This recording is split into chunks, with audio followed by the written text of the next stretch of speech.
Oke, halo semua, kembali lagi bersama aku Dokter Mudi Cobi.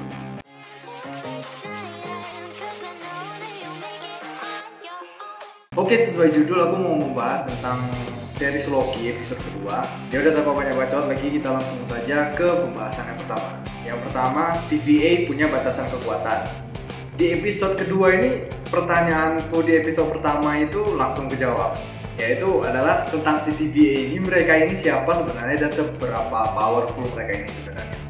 Dan ternyata jawabannya adalah kayaknya nggak se-powerful yang aku kira. Dimana mereka itu se-powerful itu sampai bahkan Infinity Stone saja nggak ada harganya sama mereka. Karena ternyata walaupun mereka itu punya kekuatan waktu lah bisa dibilangnya, mereka itu punya semacam batasan itu, dan batasannya itu semacam garis merah gitu. Jadi kalau misalnya kejadian yang mempengaruhi timeline itu telah melewati garis merah itu nih, nanti aku tunjukin di sini. Kalau kejadian yang mempengaruhi timeline itu sudah melewati garis merah di atas ini, berarti mereka itu tuh bisa dibilang mereka udah nggak bisa ngapa-ngapain lagi, kurang lebih seperti itu. Mereka udah bisa dibilang KO lah kalau misalnya kejadian yang merusak timeline itu udah melewati garis merah. Nanti misalnya ini kan garisnya satu tuh, nanti misalnya ada kejadian yang merusak timeline, nanti bakalan ada cabang kayak gini.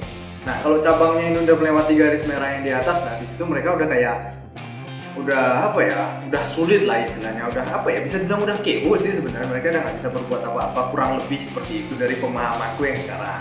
Yang kedua, which kind of Loki?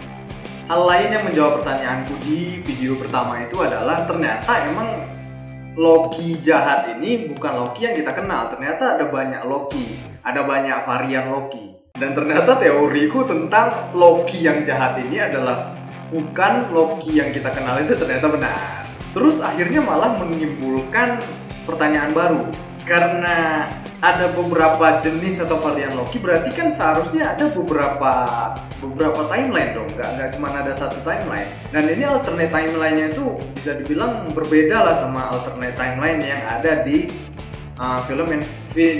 film Avengers Endgame. Karena di film Avengers Endgame itu kan alternate timeline itu semacam gini, Captain America yang ada di timeline ini sama alternate timeline yang dimana mereka ngambil Infinity Stones dan lain sebagainya adalah Captain America yang sama. Mereka sama-sama Steve Rogers, ceritanya sama, mereka sama-sama tentara, dan mereka sama-sama pacaran sama si siapa itu, lupa aku namanya. Jadi ya Captain America itu juga, Tony Stark ya Iron Man, Loki ya Loki. Dan ini beda sama konsep alternate timeline yang ada di series Loki ini, dimana Loki yang kita kenal yang ada di timeline sekarang itu bukanlah Loki yang ada di alternate timeline yang lain.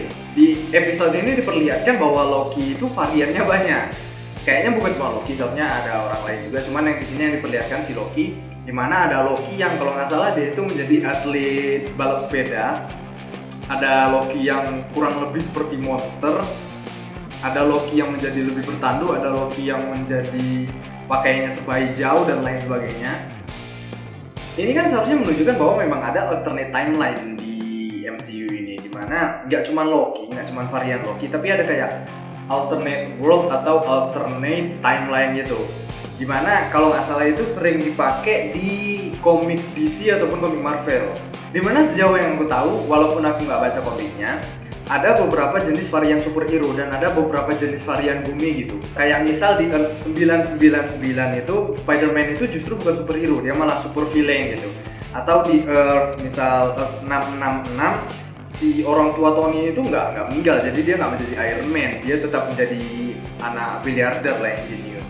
Atau di timeline 777 Captain America itu adalah seorang perempuan, which is aku nggak nyadar kalau kemungkinan itu bisa terjadi waktu mereka ngomongin kayak varian-varian Loki itu. Aku nyadarnya justru waktu udah deket-deket ending itu. Ini juga bisa menjadi kemungkinan yang cukup memungkinkan, seperti yang mungkin beberapa dari kalian udah tahu kalau ada kabar bahwa si Tobey Maguire sama Andrew Garfield, pemeran Spider-Man yang sebelumnya itu ikut masuk ke cast atau pemeran-pemeran di film Spider-Man ketiga, Spider-Man apa judulnya, No Way Home ya kalau nggak salah. Memang kabar ini belum dikonfirmasi sama siapa-siapa, baik dari Marvelnya atau dari produsernya atau bahkan dari aktor-aktornya, itu memang belum dikonfirmasi. Karena emang kan judul film Spider-Man MCU yang ketiga ini juga baru-baru ini aja kan dikasih tahu, di reveal gitu. Oke, kita anggap aja ini berita hoax gitu kan, si Andrew Garfield sama si Tobey Maguire itu nggak main di film Spider-Man No Way Home. Tapi coba kita berpikir lebih ke depan lagi, dimana ada film Doctor Strange yang kedua. Judulnya apa? Judulnya adalah Multiverse of Madness. Yes, multiverse. Kurang lebih semacam alternate timeline atau alternate world itu. Kalau aku salah tolong diperbaiki ya. Dan kalau mau diterusin plot alternate timeline ini, Marvel bisa aja bikin si Tony Stark sama si Steve Rogers Captain America itu kembali gitu ke cerita MCU ini. Tapi kalau ini memang terjadi, kayaknya bakalan banyak fans-fans Marvel yang ngamuk gitu, termasuk aku. Kenapa? Ya memang kita itu cinta lah sama karakter dua ini. Cuman kan mereka itu udah punya perfect ending gitu di film Avengers Endgame. Kita udah sedih-sedih lah, apalah ini itulah. Ternyata karena kegridian dari Marvel ini, mereka malah membawa kembali si Tony Stark sama Steve Rogers ini ke dalam cerita MCU. Karena menurutku ending yang udah perfect itu kalau malah dipaksakan diteruskan bakalan jadi hancur biasanya. Hancur sehancur-hancurnya, malah merusak apa yang sudah perfect sebelumnya gitu. Nantinya bakalan kelihatan banget kalau Marvel ini mau milking keuntungan dari karakter Tony Stark sama Steve Rogers ini. Tapi gini, ini menurutku pribadi ya, lebih baik mereka itu dijadikan cameo gitu aja, untuk tampil sebentar aja atau cuma diceritakan sedikit aja. Misal gini, si Tony Stark itu diceritakan dia masih hidup, tapi dia bukan Iron Man. Dia masih hidup, dia tetap belum tobat, dia masih menjadi playboy lah sampai kakek-kakek. Atau Steve Rogers yang awalnya Captain America malah ditujukan dia sebagai Captain Hydra. Itu kalau memang dijadiin cameo, masa cameo sih, masa sewa Steve Rogers-nya, tapi kalau dilihatin bahwa Captain America yang kita kenal itu malah menjadi Captain Hydra di timeline lain, itu keren banget menurutku kalau itu memang terjadi. Itu jauh lebih baik daripada kalau mereka berdua ini di milking gitu lah, kayak diperah gitu untuk menghasilkan keuntungan yang lebih banyak lagi buat Marvel. Tapi ya kembali lagi, itu kan cuma teoriku yang aku pribadi berharap itu bakalan terjadi sebagai cameo itu ya. Tapi ya, yang ketiga, Timekeeper bisa menentukan nasib makhluk. Satu lagi trivia yang aku dapatkan dari episode kedua ini, mungkin kalian udah pada paham ya dari episode pertama, tapi aku yang bodoh ini baru sadar di episode kedua ini, dimana ternyata TVA ini berada di bawah Timekeeper. Dan Timekeeper sama Old Timekeeper itu adalah dua insan yang berbeda. Jadi ini maksudnya gimana nih? Apakah Old Timekeeper itu bisa mati? Atau mereka udah mati? Atau mereka ini sebenarnya memiliki posisi tertinggi dari hierarki mereka ketiga ini? Jadi Old Timekeeper punya bawahan yang namanya Timekeeper, dan Timekeeper ini punya bawahan yang namanya TVA. Apakah seperti itu? Karena walaupun Mobius ini secara tidak langsung seumur hidup udah kerja buat TVA, dia sendiri belum pernah ketemu sama Timekeeper, apalagi sama Old Timekeeper. Jadi yang sekarang misterius itu bukan lagi TVA, tapi adalah si Timekeeper dan Old Timekeeper ini menurut pribadi. Siapakah makhluk berdua ini, di mana mereka? Itu kita masih belum tahu. Walaupun nanti di akhir episode itu ada tentara TVA ini yang diculik atau dihipnotis sama Loki jahat ini. Terus dia bilang dia tuh tahu gimana caranya kita bisa reach out atau menggapai atau menemui atau menemukan si Old Timekeeper ini. Dia bilang gitu sambil kayak panic attack gitu ya, kayak agak shock gitu. Walaupun dia nggak bilang Old Timekeeper ya, dia cuma bilang dia tahu cara gimana reach out Timekeeper, jadi bukan Old Timekeeper. Tapi nanti kayaknya di episode ketiga atau episode keempat bakalan ditunjukin gimana mereka itu bisa reach out Timekeeper. Tapi kayaknya kalau Old Timekeeper belum sih, masih mereka berusaha untuk reach out Timekeepernya aja. Yang keempat, teori Mobius join Loki. Di episode ini kita udah tahu tujuan Loki sebenarnya, dia itu mau ketemu sama Timekeeper dan dia mau menggulingkan Timekeeper ini. Entah maksudnya dia mau menggulingkan Timekeeper itu sehingga dia yang menjadi punya power untuk menguasai timeline ini, atau bahkan dia mau menggulingkan Timekeeper ini supaya nggak ada lagi yang mengatur waktu gitu, nggak ada lagi yang mengatur nasib orang-orang ini, sehingga orang-orang makhluk-makhluk ini benar-benar apa ya, free will gitu. Mereka itu benar-benar mendapatkan free will yang absolut gitu. Jadi mereka itu bisa bebas sebebas-bebasnya. Mungkin juga karena Loki ya dia udah nggak punya jalan untuk pulang kan. Dia udah tahu kalau dia balik ya dia bakalan mati. Jadi kayak ya daripada aku pulang mending aku jalan terus aja gitu ke depan kan. Ya senggol bacok bos gitu kan. Nah, berkaitan dengan hal ini ada sedikit teori yang aku baca, yaitu tentang hubungan antara Loki sama Mobius ini dan tentang ending dari series Loki ini, yaitu nantinya Loki dan Mobius ini akan bekerja sama untuk menggulingkan si Timekeeper ini. Teori ini sebenarnya ada pendukungnya, seperti misalnya di episode ini kita lihat bahwa si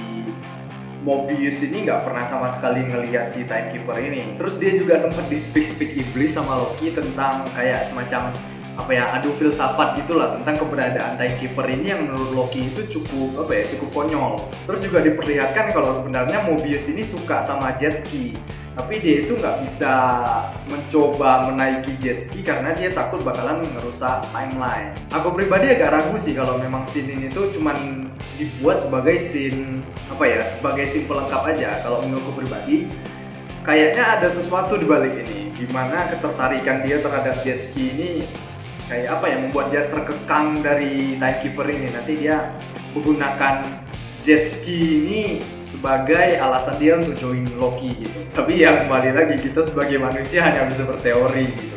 Yang kelima, Loki memecahkan masalah. Jadi mungkin ini sedikit aja buat yang masih belum paham tentang bagaimana Loki memecahkan masalah tentang kiamat dan apalah sebagainya itu. Jadi ini, katakanlah ada kota A yang seharusnya mereka itu nanti jam 3 sore mereka akan hancur karena bencana alam. Dan orang-orang yang ada di kota A itu bakalan mati semua, bakalan meninggal semua. Nah, misal si Loki jahat ini datang ke kota A jam 1 siang misal, terus dia sembunyi di sana, dia katakanlah bahkan dia membunuh orang-orang di sana. Kejadian itu nggak akan kedetek sama TVA. Kenapa?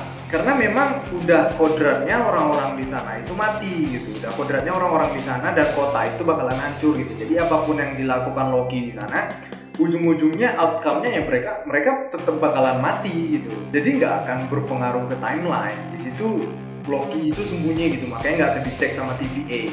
Kecuali mungkin, ini teoriku lagi, kecuali misalnya Loki jahat itu datang ke kota A jam 1 dan dia somehow entah gimana caranya dia bisa mengevakuasi penduduk kota A ini sampai yang seharusnya mereka itu mati semua jadi nggak ada yang mati. Nah itu mungkin baru kedetek sama TVA karena itu outcome-nya beda.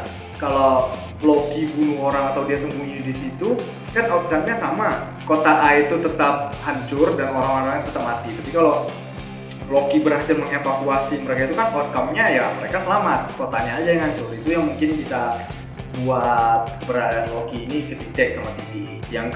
Yang keenam, Loki jahat adalah perempuan. Kenapa ya? Gue sama sekali nggak ada kepikiran waktu mereka ngomongin varian-varian Loki itu. Aku pribadi baru sadar beberapa detik sebelum si Loki jahat ini mereveal dirinya sendiri. Kayak, loh ini badannya kok kecil kan? Loh ini postur badannya kok cewek? Wait a minute. Dan yes, keluarlah Mbak Loki. Jadi untuk kedepannya aku gak akan nyebut Loki jahat, Loki baik, tapi aku bakalan nyebutnya Mbak Loki dan Mas Loki. Dan yang interestingnya lagi, Mas Loki ini akhirnya entah kenapa dia ikut kabur bersama Mbak Loki ini. Aku sendiri udah percaya nih sama Mas Loki ini, karena memang kan dia tujuannya, dia udah bilang tujuannya bahwa dia itu mau menggulingkan Timekeeper ini. Tapi entah kenapa dia malah ikut kabur sama Mbak Loki ini. Mungkin jawabannya karena dia mau tahu apa tujuan dari Mbak Loki ini. Tolong diperbaiki lagi kalau aku salah. Karena di episode ini masih belum diceritakan kenapa Mbak Loki ini melakukan apa yang dia lakukan gitu. Apa tujuannya? Karena kan tujuannya nggak sama kayak tujuannya Mas Loki. Karena memang tujuan mereka itu seharusnya dan kayaknya memang nggak sama. Jadi Mas Loki ini ikut Mbak Loki ini untuk berusaha memahami tujuannya dan mengetahui tujuannya gitu. Mengetahui dan memahami tujuannya dari Mbak Loki ini. Episode ini keren banget sih, 10 dari 10. Dan yang patut ditunggu lagi, bagaimana reaksi TVA ini terhadap kerusakan timeline yang hampir menyentuh garis merah itu. Apakah mereka berhasil mencegah kerusakan itu menyentuh garis merah? Apakah memang nantinya akan menyentuh garis merah dan mereka nanti akan memperbaiki itu somehow gitu? Itu patut ditunggu gimana kelanjutannya. Oke, terima kasih buat yang udah nonton. Sampai jumpa di video kita selanjutnya. Bye bye.